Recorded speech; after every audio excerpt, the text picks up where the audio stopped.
Assalamualaikum warahmatullahi wabarakatuh. Halo pemirsa, hari ini kita bakalan bincang-bincang santai mengenai Merdeka Belajar Kampus Merdeka, di mana kita sangat mendukung program dari Kemendikbud untuk mengembangkan kemampuan yang tidak hanya mahasiswa tapi juga dosen.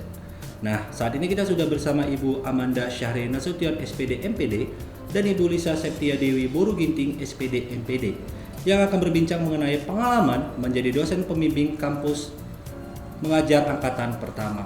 Assalamualaikum Ibu. Waalaikumsalam. Apa kabar Ibu hari ini? Alhamdulillah sehat. Baik ya Bu ya. Nah Bu, Roy mau bertanya nih, boleh Ibu beritahu kepada kami nih Bu, kegiatan kampus mengajar ini seperti apa? Boleh untuk Ibu Amanda? Oh boleh. Jadi kegiatan kampus mengajar ini kan Ya. kalau biasanya kita itu bukan berarti ini pengalaman baru untuk mahasiswa. Karena mahasiswa juga udah untuk dunia pendidikan itu udah ada kan magang 1, magang 2, magang 3 terutama di UMN. Nah, tapi kalau yang untuk pemerintah ini mungkin kolaborasi antar mahasiswa. Jadi mahasiswa kita tidak hanya mendapatkan atau mengeluarkan ide-ide yang mereka dapatkan di kampus kan, itu kan terbatas. Jadi kalau mereka berkolaborasi kan ada ide-ide percampuran. Nah, di sini ditekankan untuk membantu sekolah, terutama pada angkatan 1 itu ditekankan pada untuk sekolah SD yang akreditasi C. Jadi bisa membantu seandainya sekolah tersebut untuk meningkatkan akreditasinya ke depan itu ada bantuan dari mahasiswa. Jadi di sini mahasiswa itu selain mengajar untuk literasi dan juga numerik, mereka juga membantu administrasi, kemudian juga teknologi. Terutama di sekolah yang akreditasinya C ini kan teknologi pasti masih untuk sederhana atau kita bisa katakan bahwasanya tidak ada penggunaan teknologi. Dari yang saya lihat, observasi mahasiswa itu mereka untuk pembelajaran jarak jauh ini menggunakan WhatsApp. Padahal kita tahu itu hanya media komunikasi. Untuk belajar kan seharusnya tidak menggunakan itu. Maka dibantukanlah dengan murid-murid ini. Siswa mengerjakan dengan pembantuan teknologi, mereka dia bisa mengenalkan aplikasi untuk pembelajaran jarak jauh. Jadi saya rasa penekanan di sini sangat bagus, terutama untuk guru-guru, karena kita tahu kalau untuk guru SD itu umurnya itu ya sudah cukup senior dan mereka untuk teknologi sudah kurang. Jadi dengan adanya mahasiswa yang terjun itu bisa membantu. Jadi itu kegiatan yang ada di kampus mengajar untuk di sekolah, membantu sekolah utamanya.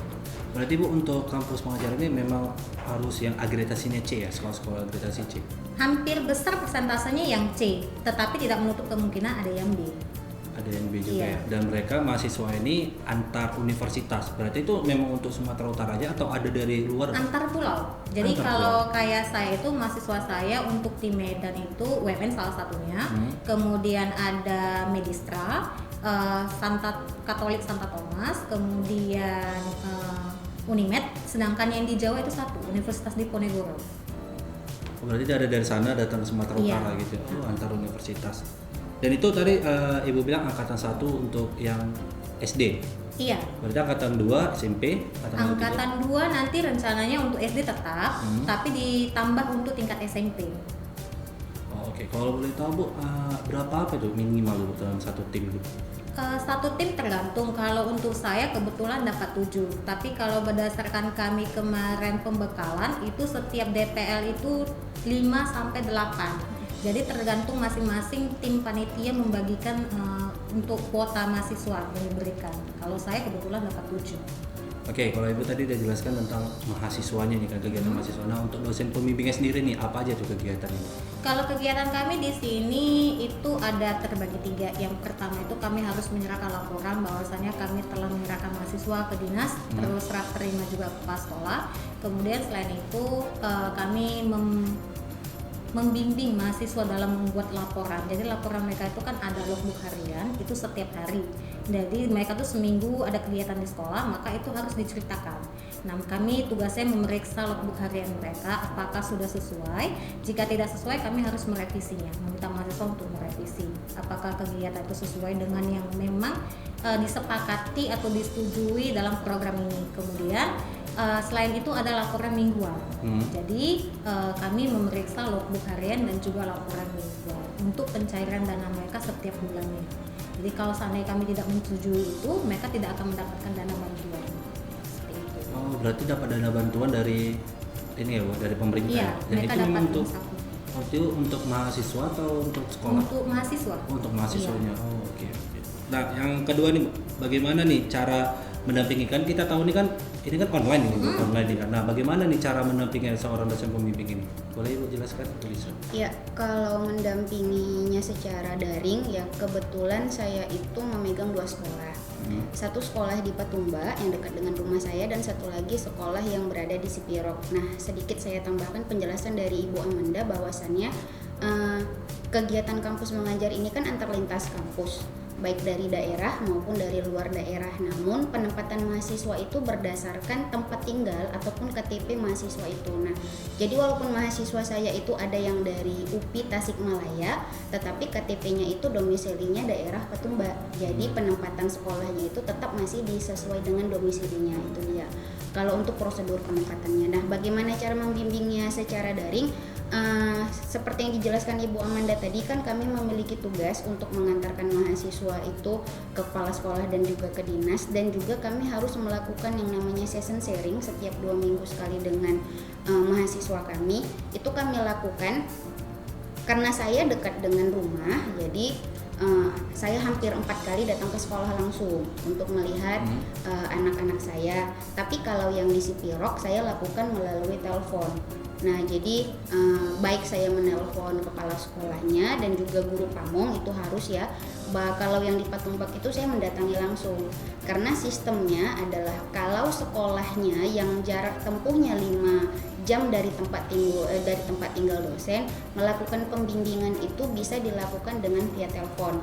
Tapi kalau dekat dengan dari rumah kita bisa datang langsung ke tempatnya. Nah, kalau pembimbingan sih dilakukan secara daring ya, lebih banyak. Jadi misalkan hari Senin nih anak-anak tuh, Bu hari ini kegiatan kami itu kan niatnya pakai Infokus Bu, jadi kan mereka kan melaporkannya itu pas di hari H gitu, jadi rupanya mati lampu Bu, jadi kegiatannya kami laksanakan besok boleh enggak. Jadi tetap ada komunikasi setiap hari bila ada misalkan masalah-masalah yang terjadi di luar dari rencana yang sudah kami tetapkan. Jadi kebanyakan semuanya kami lakukan itu secara daring atau kami lakukan secara telepon melalui video call WhatsApp.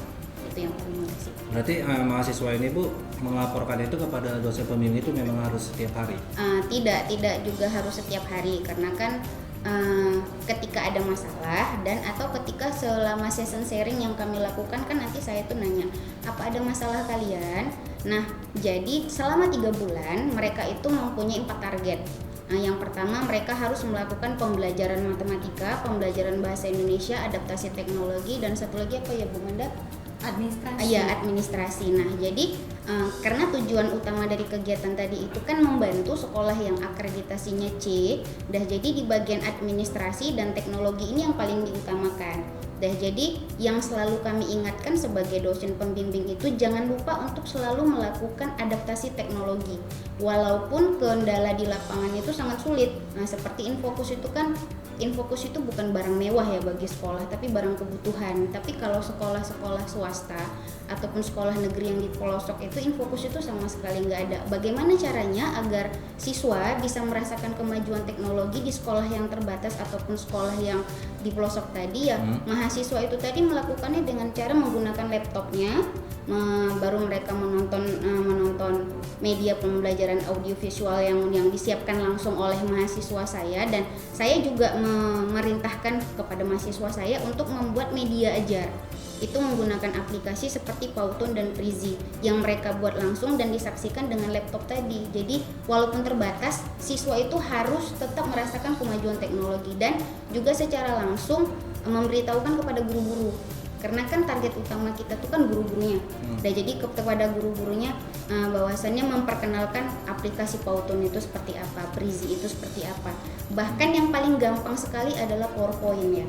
Banyak guru bahkan guru-gurunya tidak pandai sama sekali. Itulah target yang 4 target tadi itu yang harus tercapai di kegiatan ini. Jadi komunikasinya itu selalu kami ingatkan adalah 4 target itu tadi yang harus mereka capai, karena untuk di laporan akhir itu dijelaskan. Lalu juga yang solusi misalkan ada masalah itu solusinya langsung kami pecahkan hari itu juga. Itu aja sih cara sosialisasinya dengan anak-anak seperti itu. Oke, berarti mereka Bu datang ke sekolah juga atau mereka secara daring diajari oleh guru-guru situ, maksudnya didampingi oleh guru-guru sana? Karena saya ada 2 sekolah, kalau yang di sekolah Patumbak itu dan yang di sekolah Sipirok mereka memang datang ke sekolah.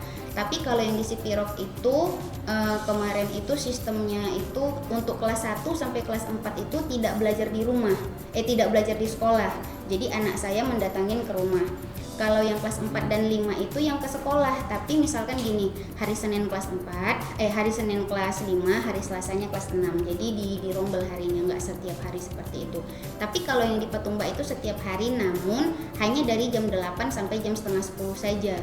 Jadi gurunya hanya datang, muridnya mengumpulkan tugas dan gurunya memberikan tugas, hanya seperti itu saja. Karena kan memang ada peraturan dari dinas tidak boleh melakukan tatap muka. Seperti itu. Baik Ibu. Nah, Ibu Manda sendiri bagaimana nih mahasiswa? Apakah mereka datang ke sekolah juga atau bagaimana? Kalau sejauh ini mereka datang ke sekolah, cuma kan memang pembelajaran semenjak kita ada COVID ini kan ditiadakan di sekolah. Jadi untuk supaya mahasiswa ini ada kegiatan, kebijakan pihak sekolah itu mendatangkan 4-5 siswa untuk membantu kegiatan mereka. Tetapi ada juga yang memang belajar di rumah bersama guru kelasnya, itu mahasiswa dibagi 2. Jadi ada yang di sekolah untuk mengajar, membantu 4-5, selebihnya itu membantu di rumah guru kelas. Oke, baik Bu. Boleh Ibu beritahu nih, sekolah Ibu tadi apa? Kalau yang di Patumbak itu SD swasta Al-Fajar, kalau yang di Sipirok itu SD Negeri 10 12 91 Sipirok. Kalau Ibu Manda? Kalau saya di SD HKBP Lubu Pakam. HKBP Lubu Pakam. Nah, terakhir Bu, Roy mau bertanya nih, pengalamannya nih selama menjadi dosen pembimbing ini untuk anak-anak ini bagaimana? Kalau dari Ibu Manda dulu. Pengalaman saya lebih ini ya, karena kita dari berbagai universitas karakternya pasti berbeda-beda. Jadi menambah wawasan saya lagi bahwasanya untuk menengahi atau memberikan solusi ke mereka itu dengan berbagai sikap, tidak bisa sama. Karena kan mereka juga menganggap baru kenal kita, bukan dosen mereka juga. Kadang-kadang ada rasa sepele sama mereka. Jadi kita harus bisa tarik ulur ke mereka, ada perasaan mereka bisa cerita ke kita apa masalah yang mereka hadapi, kita juga bisa kasih solusi. Lebih ke situ sih. Dan saya rasa pengalaman yang terbesar adalah bisa menjadi dosen DPL untuk mahasiswa lain di luar kampus saya. Jadi itu pengalaman yang berharga saya rasa. Oh, berarti kita tidak hanya menjadi dosen DPL untuk UMN aja ya, mahasiswa UMN? Iya, tidak. Berarti campur ya? Iya, campur. Jadi karakternya kan berbeda-beda. Iya, berbeda-beda. Makanya. Kalau untuk Ibu Lisa sendiri bagaimana? Kalau untuk saya ya seperti yang dibilang Bu Manda tadi, merupakan pengalaman luar biasa karena kita bisa jumpa mahasiswa dari kampus lain, kita bisa mengenal karakternya, bisa menjadi silaturahmi juga, menambah silaturahmi juga. Dan pengalaman yang luar biasanya itu kalau menurut saya itu adalah selama 3 bulan saya dan tim atau mahasiswa saya itu harus berpikir bagaimana kemajuan teknologi itu yang harus kami ciptakan dan kami tinggalkan di sekolah tetap terlaksana walaupun program itu telah selesai. Itu saja sih kalau pengalaman yang luar biasa. Ya, untuk membantu sekolah supaya akreditasinya itu akreditasi tadinya lebih baik. Jadi Mutu-mutu gurunya juga kan? Jadi kan yang paling susahnya itu kan sebenarnya itu bukan membentuk bagaimana agar sekolahnya itu baik, tetapi setelah saya alami dengan anak-anak saya satu tim itu adalah merubah mindset dan pandangan guru-gurunya, bagaimana untuk bisa berkolaborasi dan bekerja sama. Itu sih sebenarnya, karena yang dikeluhkan anak-anak itu adalah kan kalau antara guru senior dengan mahasiswa pendatang itu kan komunikasinya susah, dan kegiatan ini kan antar lintas kampus dan lintas jurusan.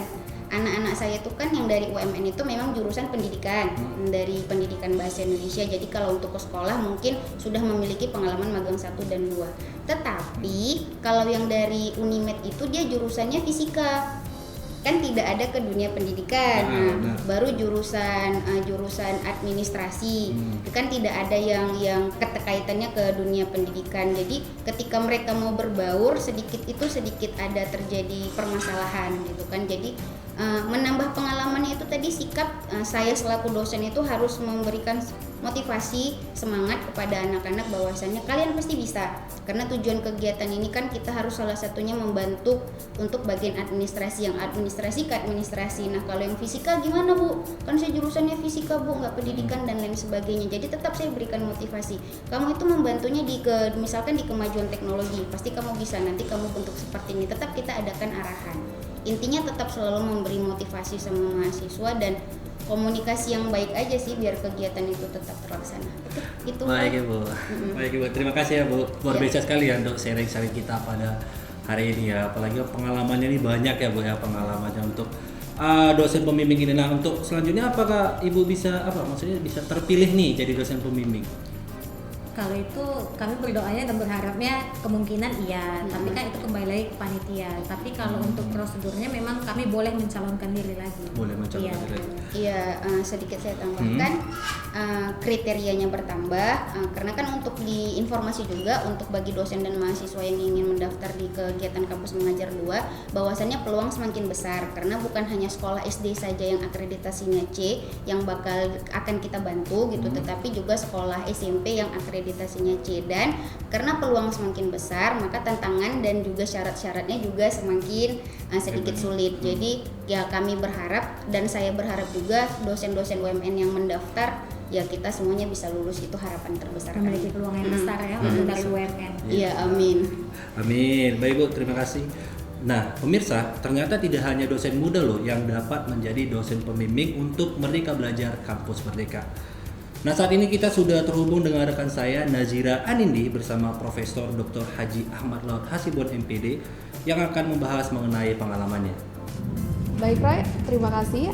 Assalamualaikum warahmatullahi wabarakatuh. Saat ini saya sudah bersama dengan Bapak Profesor Dr. Haji Ahmad Laut Hasibuan MPD yang juga merupakan salah satu dosen pembimbing kampus mengajar angkatan pertama. Assalamualaikum Bapak. Waalaikumsalam. Bagaimana kabarnya hari ini Pak? Alhamdulillah sehat. Ya. Bapak pembimbing kampus mengajar di sekolah mana ini Pak? Ada 6 orang yang saya bimbing itu. Satu di SD Negeri Terudang di Padang Lawas, satu SD di Labura, 2 orang di SD Negeri Perkebunan Pasir Pulau, dan 2 orang lagi di Karo. Jadi ada 7 orang ya, 7 orang ya, 7 orang bimbingan saya itu semua mereka di SD, yakni lulusan mahasiswa Wanita Sulia ada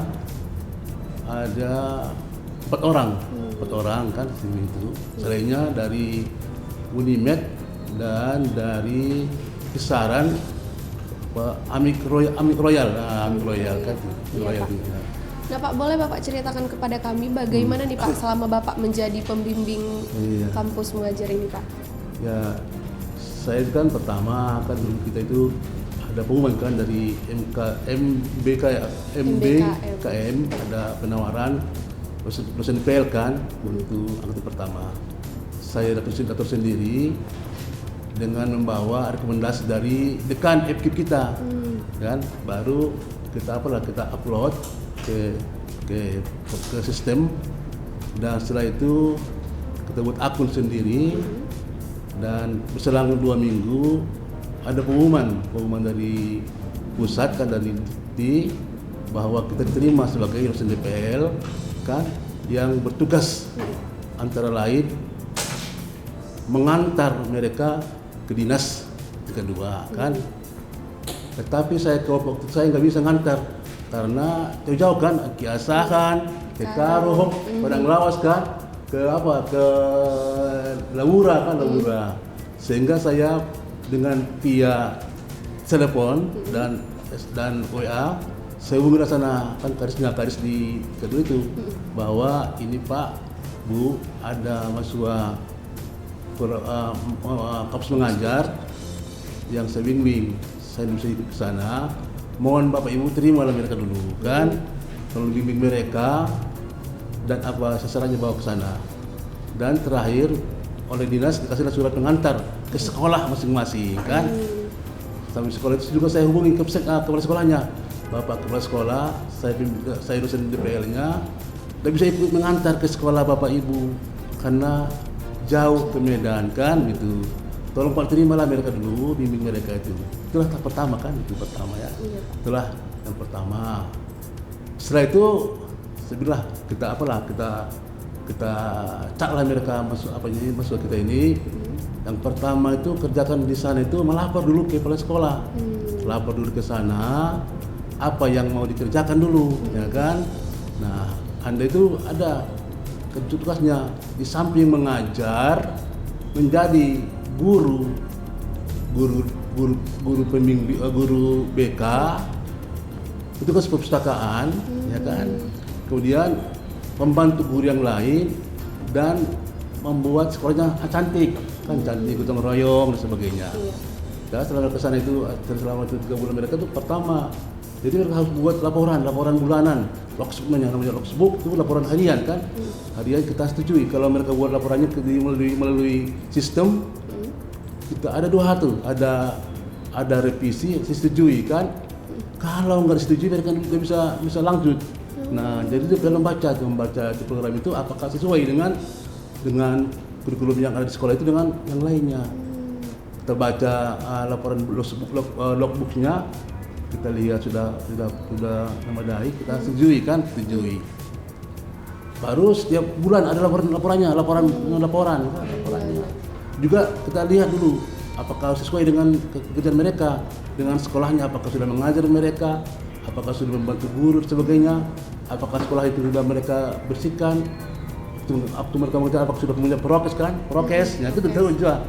Cuma kita lihat setelah sesuai semua baru kita buat setujui kan. Itulah tugas kita melihat program mereka itu, merevisi, membuat rekomendasi dan menyetujui kalau sudah oke. Nah, sampailah mereka itu 3 bulan, kita sarankan 3 bulan kan. Nanti akan mereka ditarik tanggal 26 bulan ini. Tarik mereka akan ke sana. Mereka itu. Jadi alhamdulillah mereka itu dapatlah bantuan dari Dikti kan. Ada uang honor, ada konversi UKT kan, UKT dan ada konversi SKS. Jadi alhamdulillah itu mereka itu sangat beruntung lah kan. Beruntung lah mereka itu mendapat program ini. Kan 3 hal dapat kan. Ada honor, ada dibayar uang UKT-nya kan, dan juga ada konversi SKS kan. Itulah sehingga alhamdulillah yang sembilan itu 6 orang itu sudah semua dapat honor 2 bulan. Nah, kan gitu kan 2 bulan. Nanti kami terus mereka sekarang ini lagi buat laporan akhir. Kan dapat akhir, setelah nanti mereka baru bayar lagi kembali honornya kembali itu. Ya itulah tugas kami kan sebagai dosen DPL itu memang tidak apa, tapi kita harus buka semua setiap hari. Kita buka apanya? Kita buka kan program mereka itu, lihat program mereka itu apakah sudah sesuai belum kan. Nah, kalau sudah setuju kita setujui. Kalau enggak mereka tidak bisa dapat honor gitu ya kan. Jadi itulah saya itu. Jadi juga saya akan berencana ingin kembali mendaftar sebagai DPL angkatan kedua ini ya kan. Karena tahu saya kemana kelimanya kan peluang kita. Jadi juga sangat penting bagi kita sebagai dosen juga pengalaman itu perlu kan. Karena kita punya pengalaman membimbing dosen mahasiswa mengajar di kampus di SD. Nah Pak, ini kan Bapak melakukan bimbingannya secara online Pak. Ya, online. Apa saja nih Pak kendala yang Bapak alami? Ya kendalanya kan jaringan mungkin ada gangguan teknis kan. Kedua mereka juga agak kesulitan melaporkannya kan gitu kan. Kadang-kadang saya suruh harus dipoto, saya bilang harus ada bukti, barang buktinya, jangan hanya ngomong aja kan. Kerjakan apa setelah Anda mungkin mengajar, foto mengajarnya, Anda membantu guru, foto, Anda berdiskusi, foto. Nah, jadi Anda sambil melaporkan kegiatan Anda itu ada fotonya, itu kan gitu. Ada buktinya ya Pak. Buktinya. Kadang-kadang mereka lupa fotonya kan, ya gitu. Ketiga, waktu mereka mengajar, jadi mereka nggak pakai masker kan. Jadi saya suruh harus pakai masker. Ini dari peraturan negara. nggak boleh kita nggak boleh kita kerumunan berkerumun, tapi harus pakai masker. Aturlah jarak mereka itu, anak SD itu kan jarak ya, walaupun dia 2 meter satu boleh aja dia bilang. Nanti kalau nggak pakai masker, nggak ada jaraknya, kita salah. Itulah, jadi itulah kita semua kita apa lah, kita bilang sama mereka juga supaya mereka dalam hal melaksanakan tugasnya bisa dengan baik, iya, tidak menyalahi aturan. Iya, Apa saja pengalaman Bapak selama Bapak menjadi dosen pembimbing di kampus mengajar ini, Pak? Iya, alhamdulillah kita sudah pengalaman banyak kan. Artinya kita mengetahui bagaimana kondisi lapangan kan.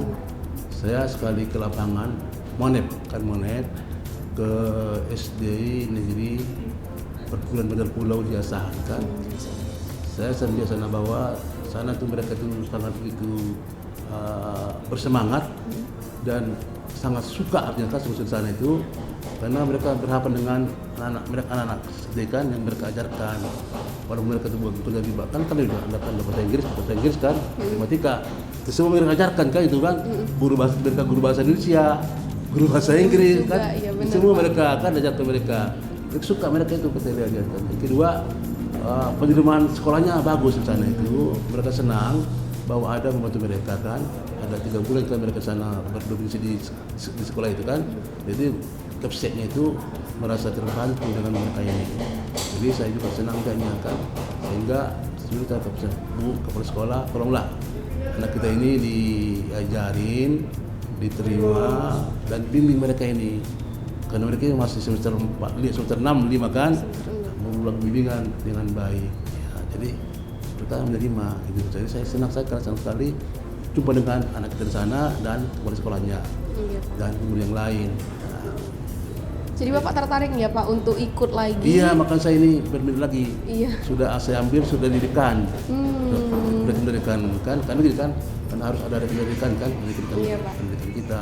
Sebagai kita ada izin dari kampus kan, tapi yang mereka dekan kita. Ya. Baik Pak, terima kasih Pak untuk bincang-bincang kita pada hari ini. Dan demikian bincang-bincang kita hari ini bersama Bapak Profesor Dr. Haji Ahmad Laur Hasibuan MPD, dan saya kembalikan ke Roy di studio. Baik, terima kasih Nindi. Baik Ibu, terima kasih ya Bu untuk bincang-bincangnya sama-sama, pada terima hari kasih, ini. Roy. Terima kasih ya Bu. Saya Roganes, pamit undur diri. Wassalamualaikum warahmatullahi wabarakatuh.